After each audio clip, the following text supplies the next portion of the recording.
Thank you for joining us today for our first in a series of brown bag sessions.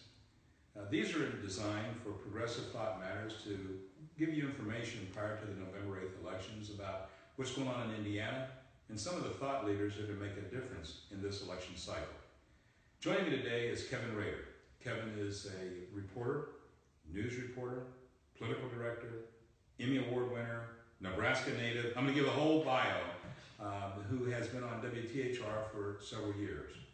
I've been fortunate enough to be with Kevin as a guest many Sunday mornings as we talk about issues of concern to our state. Kevin, thank you for being with us today. Well, it's good to be here, Ron. So, people want to know, we see you on television, we see you as on the stage, we've seen you as an Emmy Award winner several times. Give us your background pretty quickly, Kevin. Grew up in Nebraska, attended the University of Nebraska at Kearney, not in Lincoln, but in Kearney, smaller school.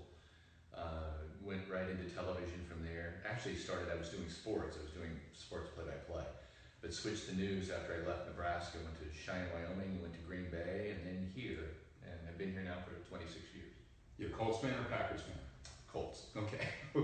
How's Nebraska doing this year in football? I'm just asking. Better.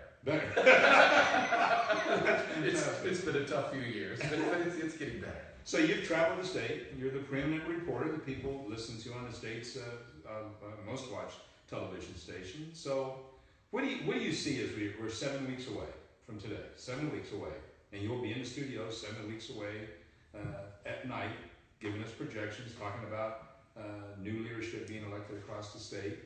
What do you see as the main issues that come up this time? And I realize that you can't be partisan, but just the main issues. What are they?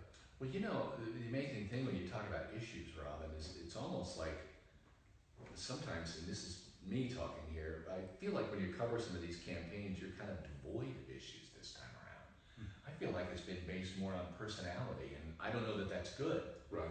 But if you go around and talk to people, although yesterday I just covered a debate down in the 9th Congressional District, and yesterday I thought was very interesting because I-69 was the first one out of the chute. Oh, boy. And I thought that was incredibly interesting because one candidate talked about how, yes, we need the need for transportation, while the other one said, why don't we get the 5th lane finished first? I mean, it was very interesting to hear him talk about that. So maybe if you go regionally, there'll be different issues, but you know, I-69, and then they're the ones that we always talk about that, I hate to say this, but it seems like you never really get anything done on. It's like education, the taxes, obviously road taxes. Everybody's concerned about how we're going to pay for I-69 if you're going to continue with public-private partnerships, which I don't know that people are in favor of. But you know, when I look at this one, I see more personalities. I see Trump at the top of the ticket, may do well in Indiana. What does that mean for those folks down the ticket?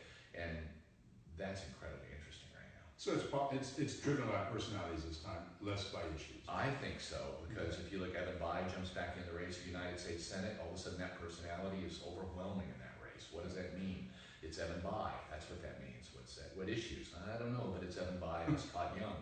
And then you go to governor. Well, Mike Pence goes off to be vice president, so you have two people there. You've got John Gregg, and then of course you got the lieutenant governor, Eric Holcomb. And so you say to yourself, well, what are the main issues there? The main issue there, at least for me, what I hear from people, is that people don't know for sure who they are. Mm-hmm. And I think that's interesting because John Gregg has run before.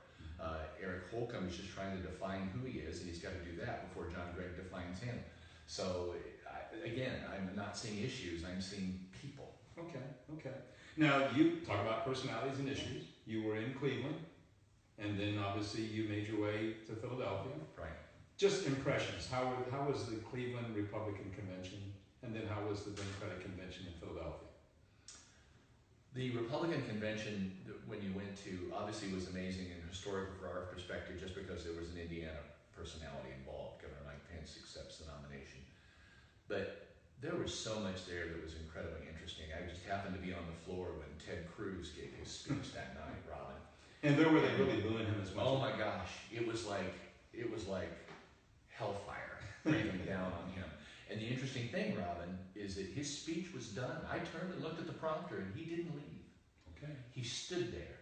And I thought what he was doing, and I don't know, I think you and I have talked about this before, but I thought he was really throwing down the gauntlet for 2020. I thought he was saying to the Republican Party, I will stand here and take your hellfire, but I will not side with Donald Trump. Mm-hmm. It still hasn't. It still has not, and won't, I don't think. Okay. Whereas Mike Pence went with him. Right. So if by chance Trump should lose and you have a battle over the conservative wing of the Republican Party, one person is going to say, I didn't go down that path. The other one's going to have to explain why he went down that path. Now, you were fortunate enough, you had an up-close and personal interview with Donald Trump during this cycle. What was that like? Interesting. I will tell you that before you went into the room, well, first of all, let me go back and look. When we're in the waiting room, it's interesting how when you're out on the stump and you hear somebody speak, like Donald Trump, and he's out there saying the media, oh, they're the worst, you hate them, you know, everybody turns on you, they all hate you.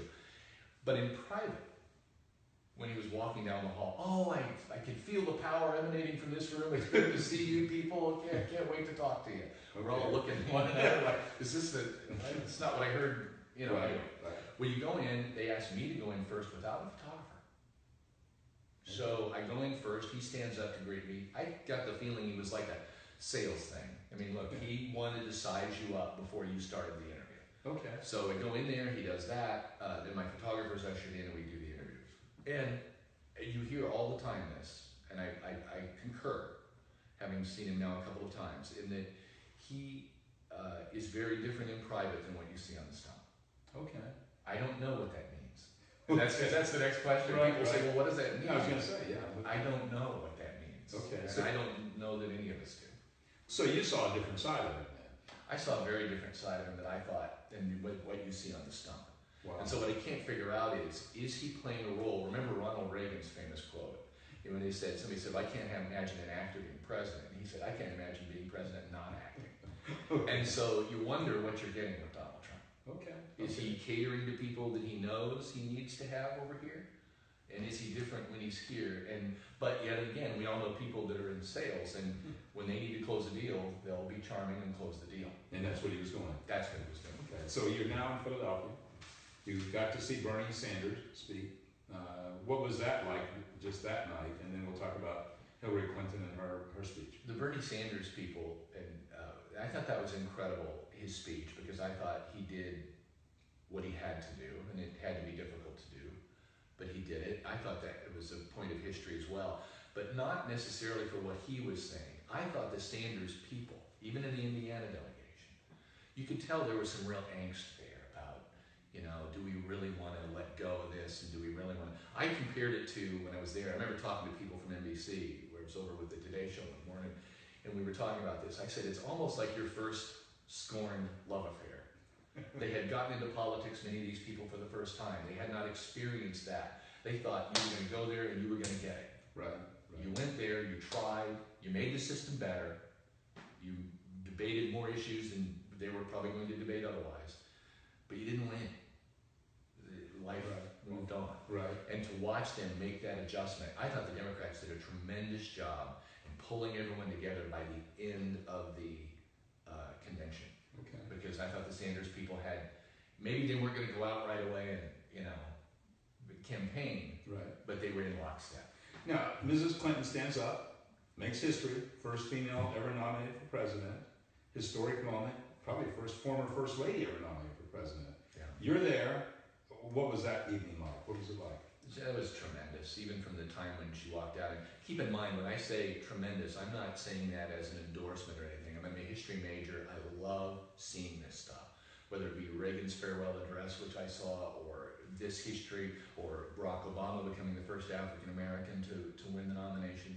I mean, I just, there's something in you. If you don't like that, I don't know. There seems to me there's something wrong with it, because it's America and it's our history. And so when she walked out and accepted the nomination, look, I have daughters, and so theoretically, you do too. Right. That one time you'd like to be able to say, you know, you literally can now say to them, you can be anything you want to be. Sure.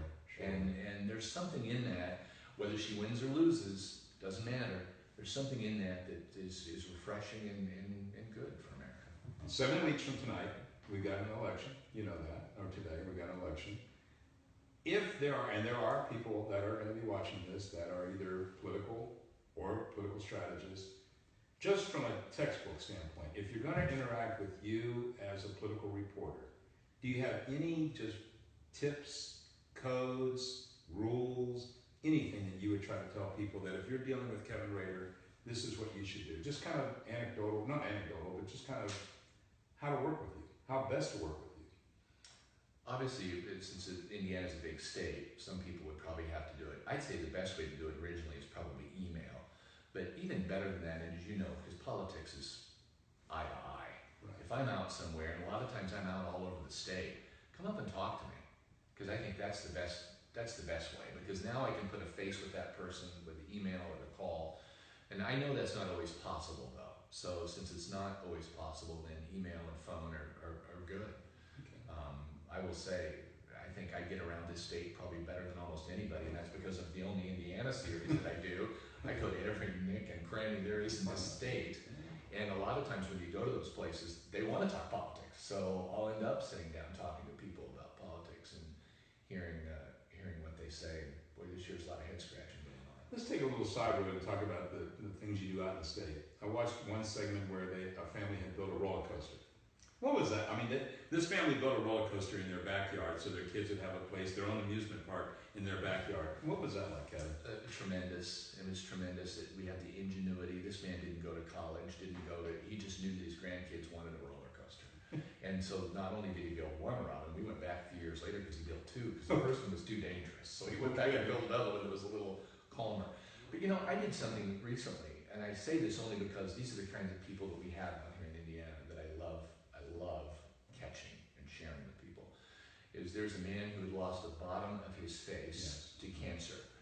And I went there thinking that, I'm going to do a story on this tremendous initiative that from this doctor, a resident doctor at IU Med Center, had made to restore his face. And I thought, that's incredible, let's go do that. But when I got there, what I found was not that, Robin. What I found was a man and a wife who had been able to weather all these years, continuing to be just as in love as they were 40, 50 years ago when they got married.